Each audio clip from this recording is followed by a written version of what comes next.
내 삶을 바꾸는 정책, 똑똑한 정책 뉴스입니다. 계속되는 취업난과 불안정한 일자리, 또 천정부지로 치솟는 집값 부담으로 연애와 결혼, 출산을 포기한 청년층 세대를 가리켜 3포 세대라고 하죠. 그런데 최근엔 이 세 가지에 인간관계와 내 집 마련 포기를 더한 5포 세대, 또 꿈마저 포기한 N포 세대라는 단어까지 등장했습니다. 실제로 청년들의 이런 불안감이 통계청 조사에서도 나타나는데요.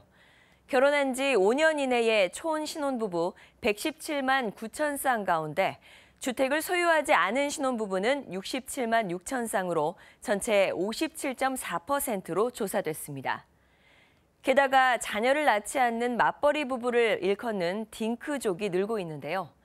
통계청 조사 결과 초혼 신혼부부 중 자녀를 출산하지 않는 부부는 41만 900쌍으로 전체 35.5%에 달하는 것으로 나타났습니다.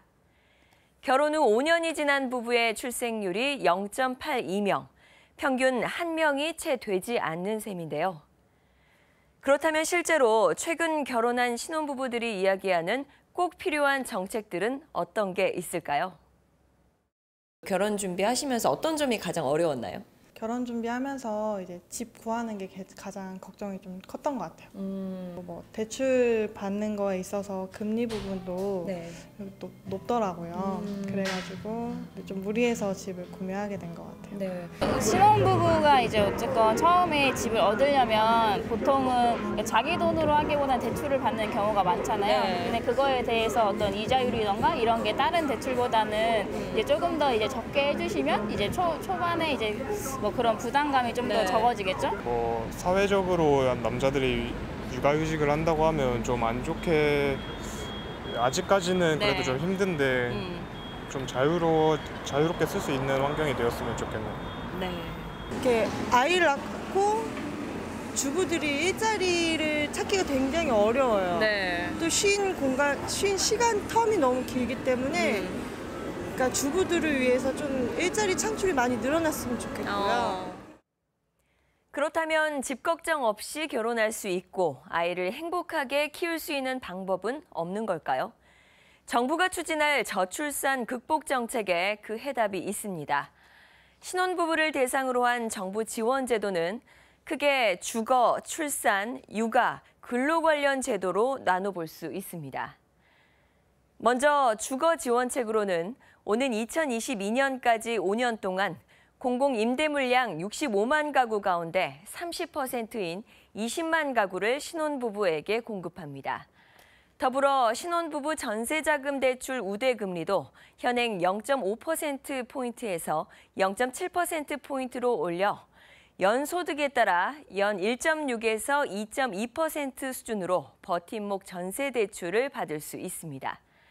또 전세 또는 주택을 매입할 때 저소득 신혼부부를 대상으로 대출해주는 전용 상품도 내년에 출시해서 신혼부부들의 집 걱정을 덜어줄 계획입니다. 임신, 출산 지원 정책도 있는데요. 난임으로 고통받는 부부가 있다면 오는 10월부터는 난임 시술비가 건강보험에 적용돼 치료비 부담이 줄어들게 되고요. 고용보험에 가입돼 있지 않은 여성에게 출산 지원금을 지급해 출산에 대한 경제적 부담을 줄여줄 계획입니다. 다음으로는 육아비용 부담을 줄여주는 지원책이 있는데요. 첫째, 어린이집을 해마다 크게 늘려서 2022년에는 국공립 어린이집 이용률을 40%까지 확대할 계획이고요. 둘째, 어린이집 누리과정은 내년부터 전액 국고로 지원하고 온종일 돌봄 교실을 초등학교 전 학년으로 확대하는 내실화 방안도 병행하기로 했습니다.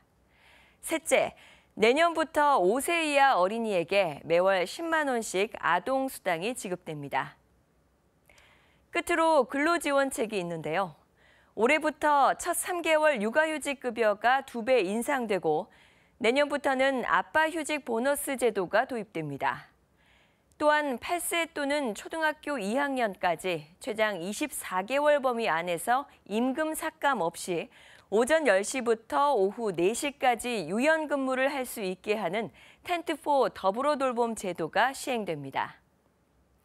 정부는 이렇듯 일과 가정의 양립, 출산 장려 정책을 통해 신혼부부와 자녀가 있는 맞벌이 부부들이 행복한 가정을 꾸릴 수 있도록 다양한 지원을 아끼지 않을 것을 약속했죠. 특히 이번 지원 제도는 금전적 혜택을 제공하기 때문에 신혼부부의 육아와 경제활동에 여유를 찾아줄 것으로 기대가 됩니다. 지금까지 똑똑한 정책 뉴스였습니다.